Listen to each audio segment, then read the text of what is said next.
Assalamualaikum warahmatullahi wabarakatuh. Alhamdulillah ngala nikmatillah, la haula wala quwata illa billah, amma ba'dah. Sahabat Azam rahimakumullah, semoga senantiasa kita selalu dalam lindungan Allah Subhanahu wa taala. Amin ya rabbal alamin. Sahabat Azam, sombong adalah salah satu sifat yang dibenci Allah Subhanahu wa taala. Hal ini diungkapkan di dalam Al-Qur'an serta disebutkan dalam beberapa hadis Rasulullah Shallallahu alaihi wasallam. Dalam surat Luqman ayat 18 tertulis, sesungguhnya Allah tidak menyukai orang-orang yang sombong lagi membanggakan diri. Sementara Rasulullah Shallallahu alaihi wasallam pernah bersabda, sombong adalah menolak kebenaran dan meremehkan manusia. Hadis riwayat Imam Muslim. Sifat sombong juga dapat menjadi bahaya bagi umat muslim. Orang-orang yang sombong bahkan diabaikan oleh Allah Subhanahu wa taala pada hari kiamat kelak. Sahabat Azam, di dalam Al-Quran terdapat kisah yang menunjukkan bahwa sifat sombong dapat menyebabkan kehancuran. Kisah ini dijabarkan dalam Al-Quran melalui beberapa surat yang menceritakan tentang sifat Qarun. Seorang yang kaya raya, dia hidup pada masa Nabi Musa alaihi salam.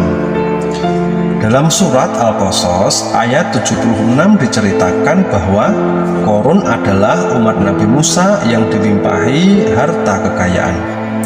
Sesungguhnya Qarun adalah termasuk kaum Musa, maka ia berlaku aniaya terhadap mereka. Dan kami telah menganugerahkan kepadanya perbendaharaan harta yang kunci-kuncinya sungguh berat dipikul oleh sejumlah orang yang kuat-kuat. Ingatlah ketika kaumnya berkata kepadanya, janganlah kamu bangga dengan terlalu, sesungguhnya Allah tidak menyukai orang-orang yang terlalu membanggakan diri. Al-Quran Surat Al-Qasas ayat ke-76.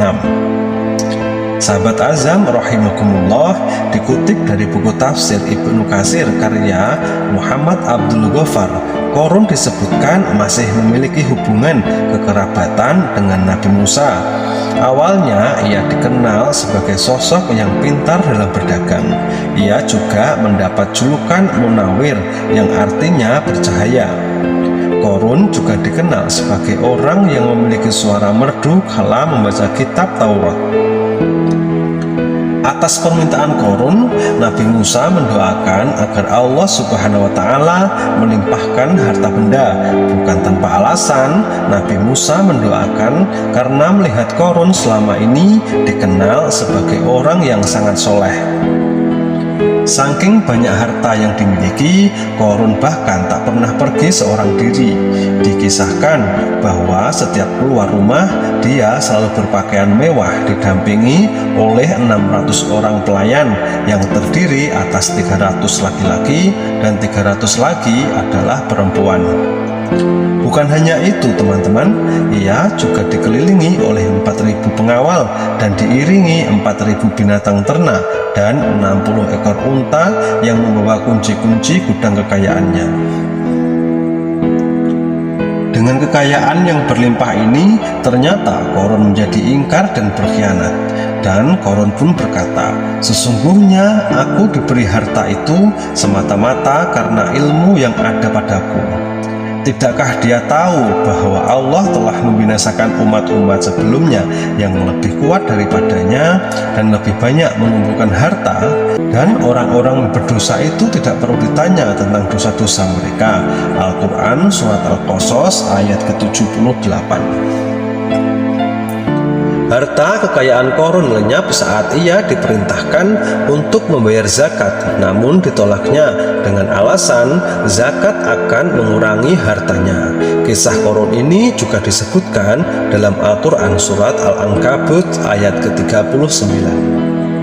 Dan juga Qarun, Fir'aun dan Haman sungguh telah datang kepada mereka Musa dengan membawa keterangan-keterangan yang nyata, tetapi mereka berlaku sombong di bumi, dan mereka orang-orang yang tidak luput dari azab Allah Subhanahu wa taala. Al-Quran Surat Al-Ankabut ayat ke-39. Puncak kesombongan Korun terjadi saat ia merasa menjadi orang yang paling baik dari seluruh umat manusia. Saking sombongnya, dia bahkan menyebutkan tidak membutuhkan apapun karena merasa dirinya sudah sangat kaya. Termasuk Korun mengatakan tidak butuh ampunan Allah Subhanahu wa Ta'ala serta tidak takut dengan ancaman Allah Subhanahu wa Ta'ala. Akibat kesombongan Korun tersebut, dia kemudian mendapat azab yang sangat pedih. Allah Subhanahu wa Ta'ala menenggelamkan ke dalam perut bumi beserta seluruh harta miliknya.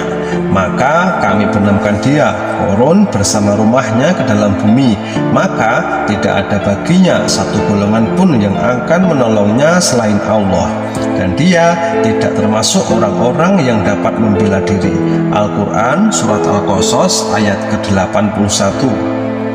Allah Subhanahu wa Ta'ala sudah memperingatkan kepada umatnya untuk tidak bersikap sombong dan takabur.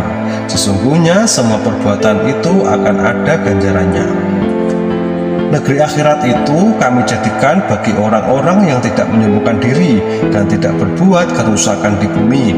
Dan kesudahan yang baik itu bagi orang-orang yang bertakwa. Al-Quran Surat Al-Qasas ayat ke-83. Sahabat Azam rahimakumullah, mengutip dari buku tafsir Al-Misbah karya Muhammad Quraisy Shihab, di kota Fayyum sekitar 60 km dari Kairo, Mesir, dikenal satu tempat yang diberi nama Buhairat Korun, yakni Danau Korun. Konon di danau inilah ia mendirikan istana atau rumahnya dan di sini pula dia dibenamkan. Di lokasi ini terdapat sebuah danau yang sangat luas. Panjang danau tersebut mencapai 30 km dengan lebar sekitar 10 km dengan kedalaman mencapai 30-40 meter. Salah satu bukti arkeologis yang dapat dijumpai di lokasi tersebut adalah reruntuhan bangunan yang disinyalir sebagai tempat tinggal Korun yang berjarak sekitar 2 km dari Danau Korun. Menurut beberapa sumber, bangunan yang masih berdiri kokoh tersebut adalah benteng yang dibangun oleh Korun masa itu.